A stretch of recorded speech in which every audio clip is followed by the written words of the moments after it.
Le Rouge et Or de l'Université Laval compte sur une nouvelle formation sportive, le club de ski de fond, qui en a sa 2e année d'existence seulement. Un reportage sur ce nouveau venu du Rouge et Or de l'Université Laval. Dernier club sportif à se joindre à l'élite universitaire Rouge et Or, le club de ski de fond doit se faire connaître. Activité de mise en marché, les plaines devenait le lieu idéal pour permettre aux adeptes de se familiariser avec ces étudiants athlètes. Mais là, on a essayé de venir avec notre commanditaire majeur qui est Performance Bégin et Rossignol pour que les gens puissent essayer des skis de fond avec les athlètes du Rouge et Or, puis aussi d'avoir des conseils techniques sur la base du patin.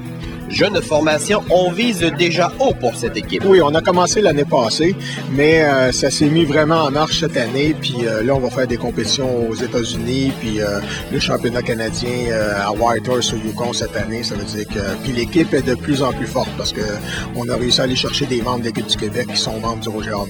Vétéran de ce sport, un ajout de taille viendra se greffer à l'équipe. Il faut croire que ça me manquait. Il faut croire que j'avais encore des projets à accomplir en ski de fond. Je vous cacherai pas que lorsque j'ai arrêté, c'était un petit peu parce que j'étais tanné, parce que c'était rendu presque un travail. En fait, j'étais sur le Centre national d'entraînement Pierre Harvey, un peu comme les Alex Harvey puis plein d'autres coureurs de la région. Donc, c'est rendu beaucoup trop sérieux. En fait, moi, je le prenais trop au sérieux.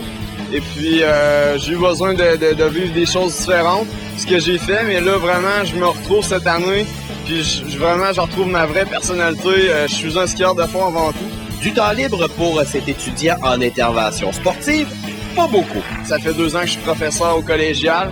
Donc, je dois aussi rajouter ça à mon horaire, ce qui fait en sorte que ça fait vraiment un horaire chargé, mais c'est un travail que j'adore, donc je veux vraiment pas négliger ça non plus. Pratiquant une discipline se fiant aux caprices de Dame Nature, une arrivée tardive de la neige change les plans. C'est sûr que pour nous, qui est comme étudiants athlètes, c'est moins évident parce que généralement, comme les skieurs de fond peuvent aller se partir à des compétitions dans l'Ouest ou faire davantage de voyagements, comme par exemple à la Forêt-Montmorency pour skier. Nous, quand la neige arrive plus tardivement dans la région de Québec, c'est sûr que ça nous amène à faire plus de sacrifices pour être capable d'accéder à des conditions de neige de façon comme optimale.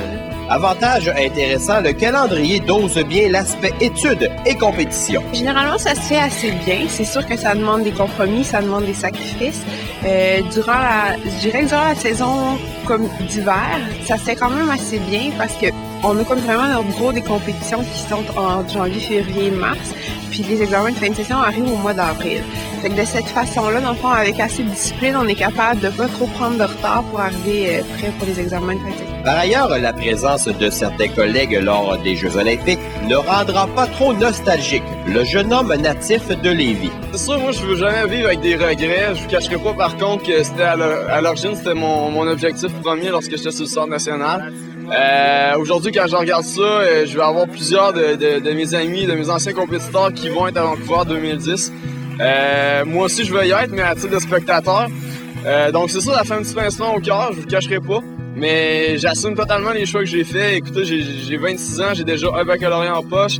Je suis en train d'en faire un 2e en intervention sportive, donc j'ai quand même fait des super belles réalisations. Présente sur la scène internationale, l'étudiante en médecine a bien apprécié sa participation aux Universiades l'année dernière. C'est ma première expérience de compétition internationale, fait que ça s'est déroulé en Chine l'hiver passé.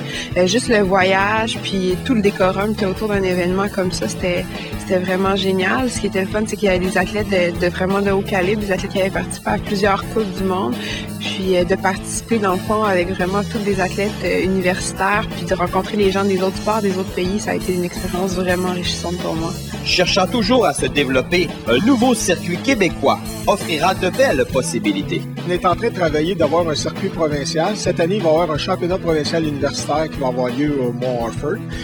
Au niveau canadien, il y a un championnat qui regroupe toutes les universités à travers le Canada, que ce soit en Colombie-Britannique, en Alberta, en Ontario.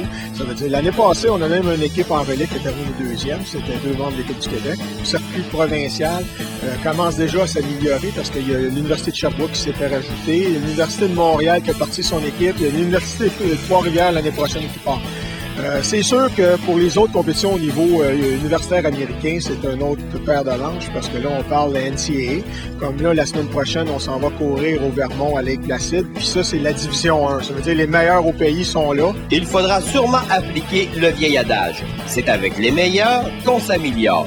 Bon succès et gardez le sourire.